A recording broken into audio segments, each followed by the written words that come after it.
Hi hello నమస్తే welcome back to our channel. నేను మీ రాజేశ్వరి. అందరూ ఎలా ఉన్నారు? ఇక దేవాలయ దర్శనం తర్వాత అమ్మాయి వాళ్ళ ఇంటికి వచ్చేసామన్నమాట. ఇక్కడ చిన్న వేదికను ఏర్పాటు చేశారు. అలాగే ఇక్కడ భోజనాలు కూడా అనేది ఏర్పాటు చేశారు. ఒకసారి ఆ భోజనాలు ఏంటేంటో ఎలా ఉన్నాయో ఒక లుక్ వేసేసుకోండి. ఇలా అందరూ వడ్డిస్తూ ఉంటే చాలా ఆనందంగా అనిపిస్తూ ఉంటుంది. కొంతమంది క్యాటరింగ్ ఆర్డర్ ఇస్తూ ఉంటారు. అది చూడ్డానికి మన ఫంక్షన్కి కాదు, ఎక్కడో వేరే వాళ్ళ ఫంక్షన్కి పోయినామన్న ఫీలింగ్ కలుగుతుంది. ఇలా మన వాళ్ళే ఉండి వడ్డించుకోవడం వలన ఒక తెలియని ఫీలింగ్, మనది అన్న ఫీలింగ్ అనేది ఉంటుంది.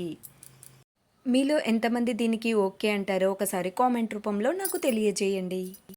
ఇలా భోజనాలు చేసేవాళ్ళు భోజనాలు చేస్తూ ఉంటారు. అక్కడ రిసెప్షన్ వేదిక మీద అమ్మాయి అబ్బాయి ఉంటారు.